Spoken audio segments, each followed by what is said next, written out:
Assalamualaikum and hello everyone.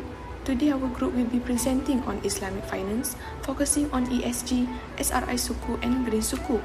Throughout this presentation, we will explore how this instrument promotes sustainable growth while supporting the objective of Maqasid al-Sharia.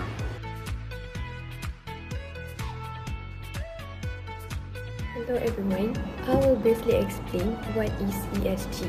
So ESG stands for Environmental, Social and Governance. It is a framework used to evaluate whether a business or investment is responsible, ethical and sustainable, not just profitable. Moving on from ESG, let's look at another important concept, which is SRI, or Sustainable and Responsible Investment. SRI is an investment approach that not only focuses on making profits, but also considers environmental, social and governance factors, also known as ESG. Now I will explain what is Green Sukuk. Green Sukuk is a Sharia-compliant financial instrument used to raise funds for projects that help protect the environment. In simple terms, investors provide funding and the money is used for environmentally friendly projects. Let's look at the relation between Islamic finance and conventional sustainability. As an introduction, both of these frameworks actually share the same core values. They both reject the idea of making profit at all costs, and they want financial decisions to create a positive impact on society and the environment. The only real difference is that conventional use data metrics, while Islamic finance use Sharia principles. First, looking at their shared characteristics, both of them highlight the need to protect the environment. For example, conventional goals focus a lot on carbon reduction and saving resources. On the Islamic finance side, this matches the concept of khilafah, which means humans are just temporary caretakers of the earth. So, because they share this exact same vision for nature, they come together perfectly to fund clean energy projects through Green Sukuk. Second, both of them focus heavily on social responsibility and protecting people. For example, conventional ESG look after things like fair labor and community welfare. This lines up perfectly with Islamic law, which focus on protecting human life and safeguarding future generations. Because they share this exact same goal, both systems use strict screen to block investment in harmful industries. Conventional responsible investing might avoid weapons, while Sharia rules ban things like alcohol and gambling. Third, both frameworks emphasize ethical governance and accountability. Conventional systems demand total transparency in financial accounting and focus heavily on fighting corruption. Similarly, Sharia law strictly ban deceptive trading and unfair risk-taking. But what makes Islamic finance unique is it adds an extra layer of protection, which is an independent Sharia board that checks every single transaction. Now, let's take a look at the differences between conventional bonds and Sukuk. First, let's take a look at the basic structure. Conventional bonds are debt-based instruments where investors lend money to the issuer. In contrast, Sukuk are asset-based certificates that represent ownership in an underlying asset or project. Next, the relationship differs. Bondholders act as lenders to the issuer, while Sukuk holders share ownership or partnership in an asset. For returns, bondholders earn interest payments, whereas Sukuk holders receive profits generated from underlying asset or project.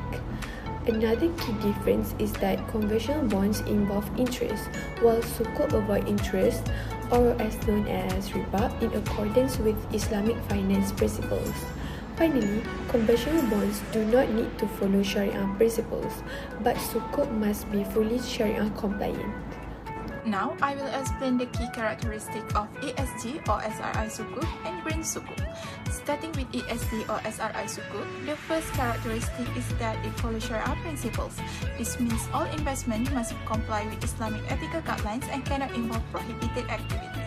The second characteristic is the use of ESG factors, which are environmental, social, and governance factors. These factors help assess whether a project creates positive impact on the environment, society, and overall business governance.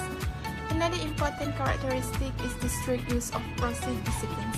This means the funds raised must be used only for sustainable or socially responsible projects. The ESG or SRI Sukuk aims to achieve dual impact objective. Besides generating financial returns, it also seeks to create positive environmental and social outcomes. Now, let's look at the characteristic of Green Sukuk. One key characteristic of Green Sukuk is that the funds are kept separate and used only for environmental projects. This ensures that all financing is directed towards activities activities that support environmental sustainability. Another characteristic is its direct contribution to climate goals. Green Sukuk's help finance projects that support renewable energy, reduce carbon emissions, improve energy efficiency, and strengthen environmental resilience. Green Sukuk is also linked to real assets or real projects.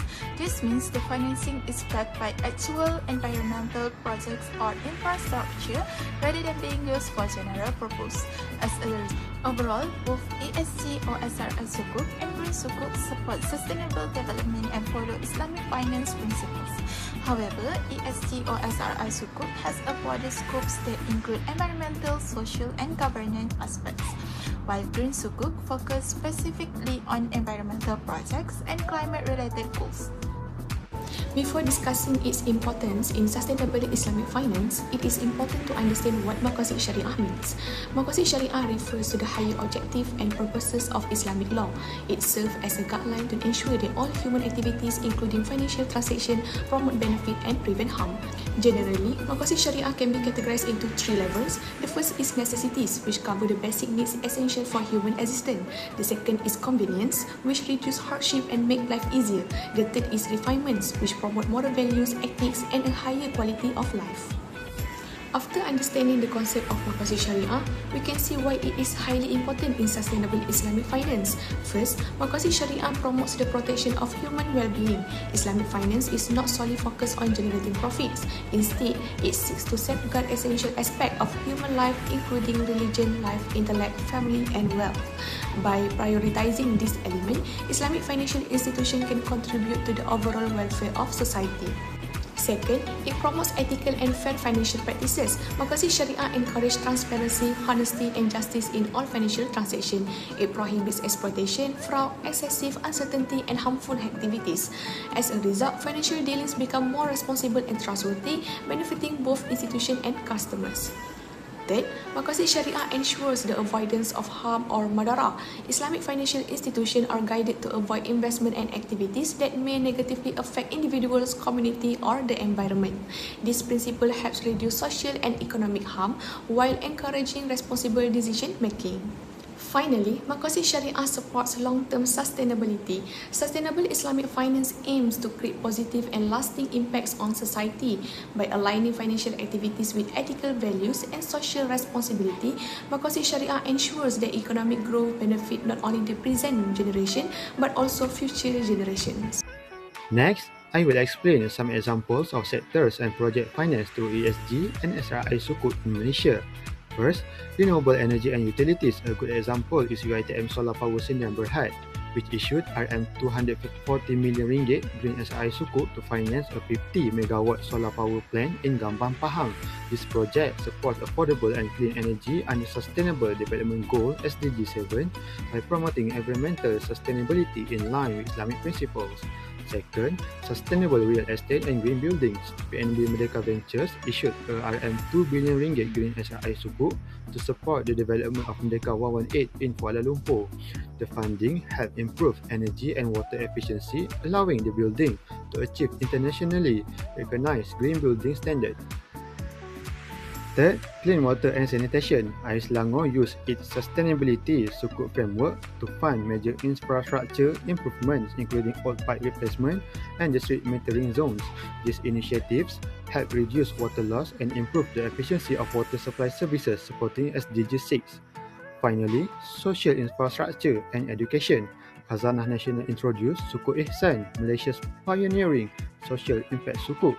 The proceeds were used to expand and improve the Trust Schools program, increasing access to quality education and supporting the development of human capital. For the conclusion, ultimately, the slides demonstrate that the integration of environmental, social and governance framework criteria and sustainable and responsible investment with Islamic finance creates a powerful mechanism for sustainable development. Both systems share core ethical values that reject profit at all costs, emphasizing environmental responsibility, social welfare, and transparent governance. By utilizing Sharia-compliant financial instruments such as asset-based sukuk rather than conventional interest-bearing debt bond investments are legally channeled into measurable sustainable initiatives.